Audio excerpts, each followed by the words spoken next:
Um, Good evening, everybody. I'm Charles Pye, the chairman of Stop the Ark.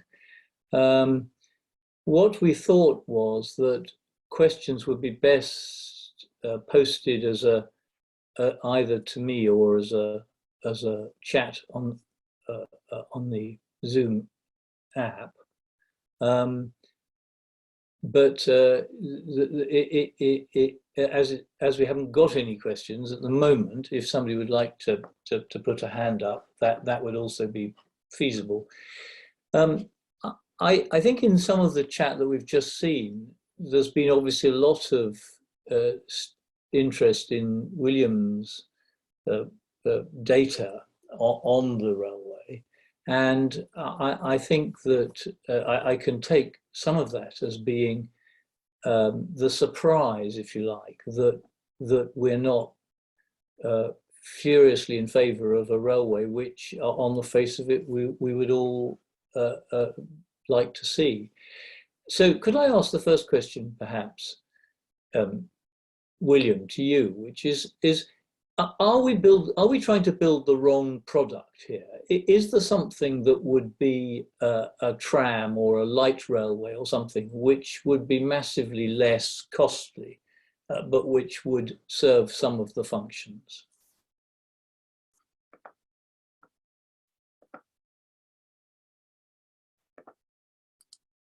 Sorry, William, can you, that was a question for you. Can you unmute? I've allowed everybody to unmute themselves now, folks, for the Q&A. Hurrah! I can unmute. Yes. Yeah.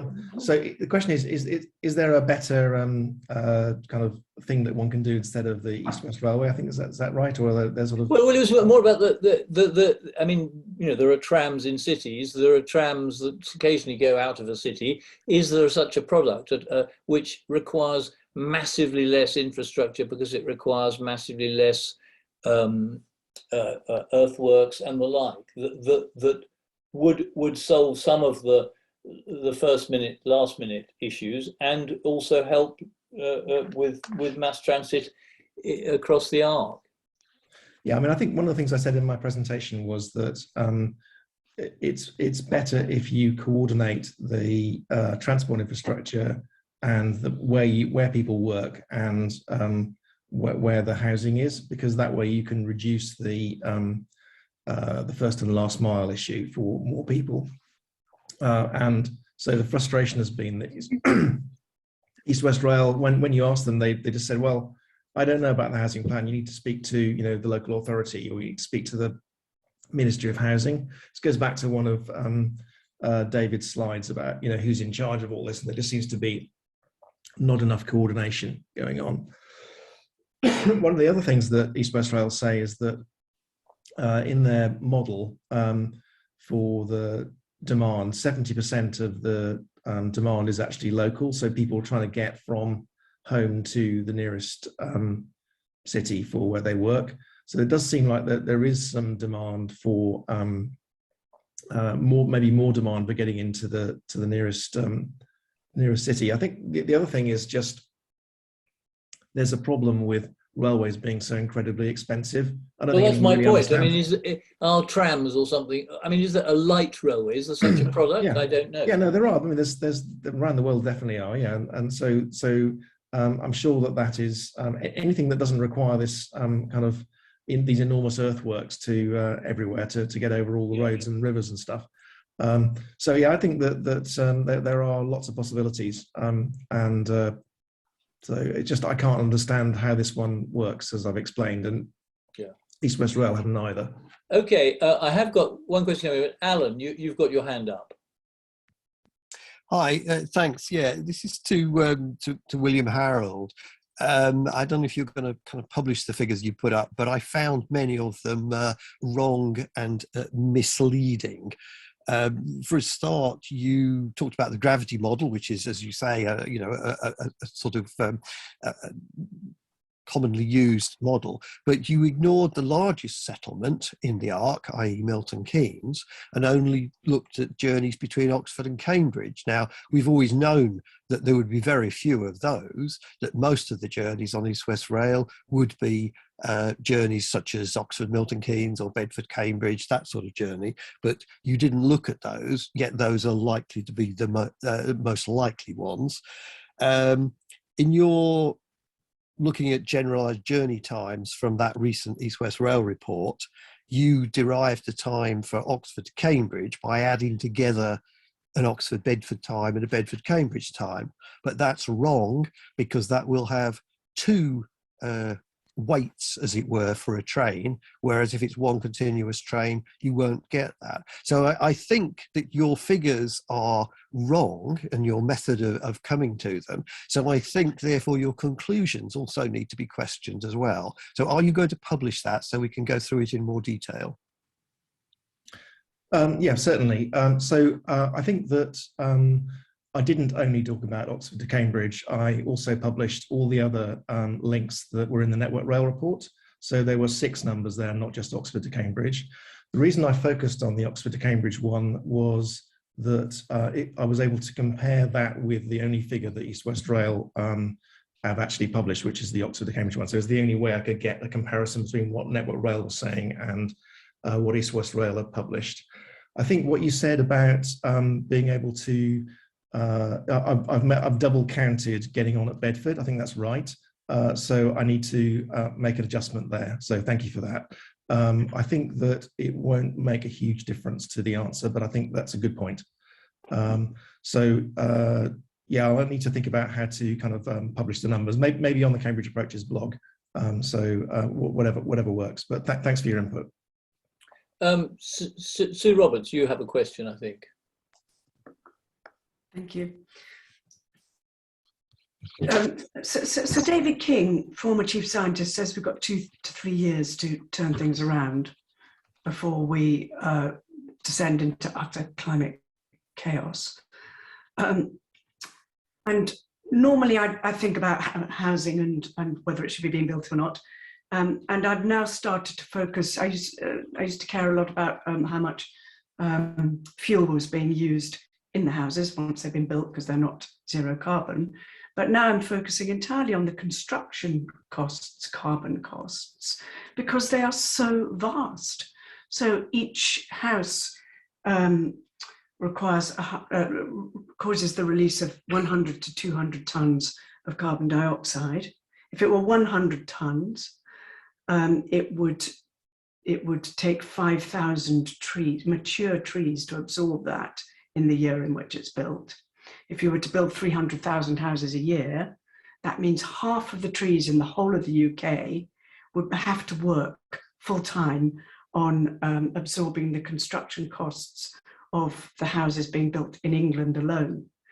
That's the houses. When I looked at when you showed us your construction thing about that last bit of the railway, and I thought that was absolutely terrifying. And I also worry so much about the fragmentation of land that's going to prevent animals and plants moving around and will further islandify them and wipe out species.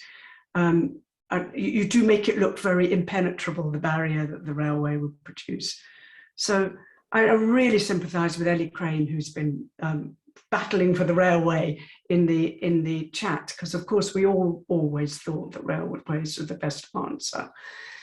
But well, thank you, Sue. I think that's a very good point. And those people who live near Bicester will have just seen the monumental work that is now finished. Well, not finished, but it is now been undertaken, where one level crossing has required a quite enormous bridge over the rail at that point. And this has been going on for 2 years, and every day there are still massive trucks and things. I think that this is requiring us to review the railway in terms of. And I just don't think it's the modern way of transport. We're likely eventually to get automated cars. You can put them together into a train, and they can go up and down the motorways, and then they can disentangle themselves and do the last mile. It might be something more like that we should be looking to for the future. Yeah, thank you, very helpful. Charles, Brian, can I say something about Sue just briefly? So Sure. I kind of strongly agree with what you're saying about this carbon budget and how much we've got left. And I was appalled by the analysis of the local plan in Cambridge. And so what they were saying was that basically, if we continued to emit CO2 at the rate that we are in 2019, then in 6 years we would have, and if you pro rata our carbon budget that was agreed in Paris in 2015, then in 6 years, without building anything new, we would have used it all up. So it's not just about getting to zero by 2050. We've got to it's a total amount of CO2 that we can emit. And it is terrifying. And as you say, large constructions, new towns is just, yeah, I mean, it's going to burn through the budget. So we're going to be heading towards dangerous warming, at least in terms of our contribution to it. Absolutely, yeah, I agreed. Brian, would you like to ask your question? Yes. I've been trying to sort of campaign for the idea of building greenways between Oxford and Cambridge. I'm definitely with William that building a railway would be very, very expensive. But also the other point is that the car journeys between Oxford and Cambridge are very slow. The average speed, and I've measured it, is 30.6 mph under the best conditions between Oxford and Cambridge. Now, if you were to build greenways, which could be built for a fraction of the cost, possibly using the old Varsity train line along much of its way, £50 million would get you quite a decent route, which could be used by active travel, which would have the benefit of making our population a lot more fitter than they already are. We are the fattest, I believe, Western European nation. So we need to do a lot more about increasing our fitness, which will have health benefits. So I believe a greenway will pay for itself, not only in terms of the health benefits, but also it would help tourism as well, sustainable tourism. So these are my thoughts, but the MPs are very, very reluctant to engage on this. And I just do not understand the reason. It's a no-brainer as far as I can see. Thank you. Certainly the use of electric bicycles is still underexplored because they do have a decent range now and do provide another alternative for some of these journeys. Any other questions? I can't see any other flags, but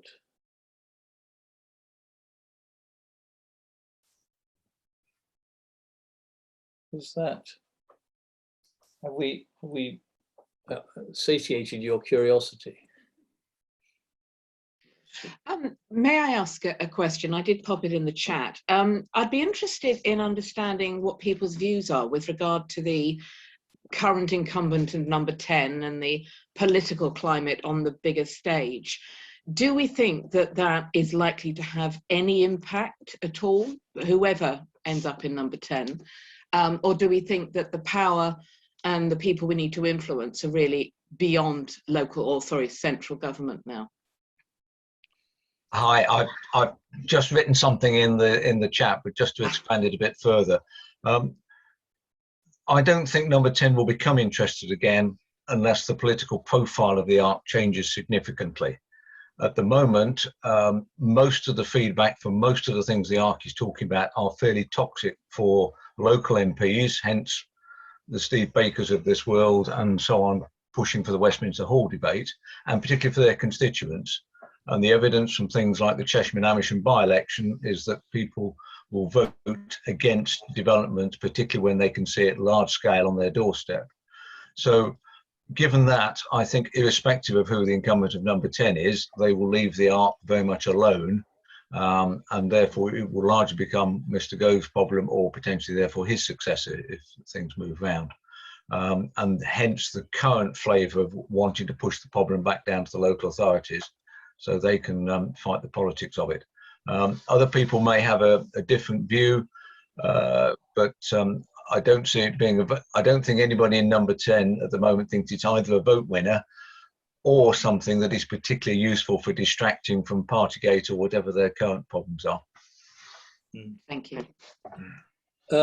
Thank you, Nick. There's a message, a question from, I've got Lorna Flagg, but there's a message from David Valla who says, do you believe that some level of economic and housing growth will happen in the Arc over the next 10, 20, 30 years? If so, what infrastructure improvements should be prioritized? Well, I'd like David to say something about this, but in our action plan, we've discussed this in quite a lot of detail.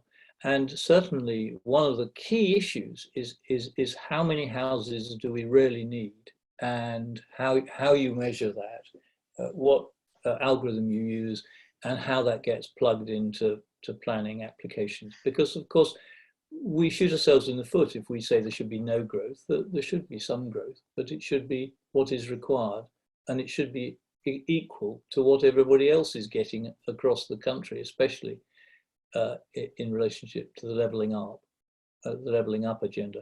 David, do you want to say something further on that? Well, no, I just support what you said, and thank David Valler for his own work on the Arc, which I found very interesting, very readable paper on Arc development, folks. I think the great danger is, of course, the Arc is going to develop. No question about it. The question is the speed with which it's developed. And if, of course, the property developers who've invested so much emotional capital and financial capital in pushing the Arc, they are not going to let up. So we're going to have a level of development which is probably greater than the national average level of development. And immediately you go above the national average. It means somewhere else in the country is missing out, because development is a zero-sum game. If one area develops more than other areas have to develop less than average. There's only a certain amount of inward investment coming into the country. So my worry is, of course, the great success of Oxford and Cambridge universities and the other Arc universities is going to push this development to the stage where neither Oxford nor Cambridge are livable cities. In Oxford at the moment, we're looking at something like 15,000 houses being built on the green belt. Many of those houses are justified in terms of the Oxcom Arc. We need them for the Oxcom Arc workforce, etc., etc. And it's in the process of ruining the views of Oxford from outside and the views outside from Oxford City itself. So yes, there will be development. I think it's going to be very difficult for even Michael Gove, quite frankly, to control that level of inward investment, because the scientists want it to happen. But as you will know, Oxfordshire at the moment has something like a 7 billion infrastructure deficit, going back to Nick's idea of a Ponzi scheme. It's run on Ponzi schemes. Every new development requires more infrastructure than that development pays for. And we have a 7 billion hole without any Arc development in our infrastructure budget at the moment. Mm. So it does need to be controlled, and I don't see how it will be controlled. And thank you, David. And none of these points that really have taken into account any of the changes post-COVID and post our current ghastly world situation. So, you know, more things to think about. Lorna, would you like to ask your question? Yes. I hope it's not too bringing it back to too much of a detail, but I just wondered, I've been quite engaged with the Be Fair campaign in Bedford against the Route E selection for East West Rail. And there were mentions by each of the speakers this evening in various different contexts to the Bedford to Cambridge part of the route. But it didn't sound as if there was much direct engagement with the Be Fair group. And I just wondered if you have got a direct engagement with the leaders of that group. It was just a number of the issues that you raised tonight, the 1 mile journey at the start, the construction costs. I mean, we're facing at this end similar issues to the ones raised around Cambridge with all the viaducts and the high level construction and the embankments. And there does seem to be a lot of information there that could add to the arguments that you're putting forward. And I just wondered if you have got any direct link to the Be Fair. I'm in regular contact with Mike Barlow, who's in Be Fair, right. And also Rachel Duke, I think, who does some of the PR. Rachel's been to 1 or 2 of the Stark meetings, and I think Mike Barlow has as well. So one of the things we've done with Be Fair is encourage them to write a letter to the rail minister to ask for a business case in the same way that Cambridge Approaches have done at their end. There is quite a bit of coordination, and I mean, the local issues are different, but actually generically the issues are quite similar. Yes. That letter that you mentioned, that has gone off. It went off on, I've just read a copy of it today. A very good letter has gone off to the transport minister. So they have acted on that. If you haven't yet seen a copy of it, it has gone off. Well, Cambridge Approaches signed it. Right, of course, yeah. Okay. All right. Thank you for answering my question. No, we want to thank you. Mike Barlow talked at our last meeting we held in Milton Keynes and presented some very convincing data. But I mean, if it's appearing that we're not communicating closely enough with BeFair, then please nudge us, and we will, try and make sure that that line of communication is open. I thought it was open, I have to say. No, it wasn't a criticism. There was just things that came up during the talk, and I'm thinking. Yep. I know from what I've read from the BeFair people that they've got an awful lot of information which could add to what you already presented this evening. And I was just keen to know that it was being fed in, that was all. And if I may add as well, that there is an East West Rail meeting taking place. I think it's St Neots on the 26th of May. So what we've heard today is going to be very powerful. So thank you everyone for that. And Nick, did you want to say something about that? Or? I think you're mute. Yes, no, indeed. I was just going to ask briefly if we could have some feedback on whether you feel more inclined to support us after today's event, not necessarily particularly in what form you might support us. And I thought the easy way of doing that, if you look in the bottom of your screen, for those not familiar with Zoom, there's a button marked Reactions. And if you click on that, you'll see there's an option of giving us a thumbs up. And I just wondered if perhaps for a couple of seconds people might do that, as to say, is this valuable? Is this actually made you more inclined to support? Are we doing the right sort of thing, in a very general sense? And that would be quite useful feedback for us. I'll let Charles do the counting. I don't know how I see everybody at the same time, but let me do that. Well, there's lots of funds appearing and disappearing. Okay, and the second question I'd got was whether you believe that what we're trying to do about the local elections is likely to succeed, because this isn't something that there's a sort of huge amount of track record on. It's unusual to have to try and fight what is effectively a local campaign, but across 21 councils. And so on. So feedback on how we might do it better, and so on, because we could well be fighting this again for the next year or two, I think, would also be useful. Okay, thank you very much, folks. Much appreciated. Well, I mean, I think we're pretty well there, really, in terms of it is now 9 o'clock. I know we've got a bit slow off the mark, but anyway, I think that this is helpful for us, but it really is crucial that we try and maintain a link with our members, and I hope you will all become members if you're not already, and will help us to try and oust the ARC Leaders group, which is, I think, really doable and will make a massive difference, because if Barry Wood were to lose his seat, which I think is eminently achievable, the ARC Leaders group would look very different, and his unacceptable polemic would be banished to the Fringfords, which is where it should be. Okay, unless there's anybody else got anything to say, I'd like to suggest we sign off now.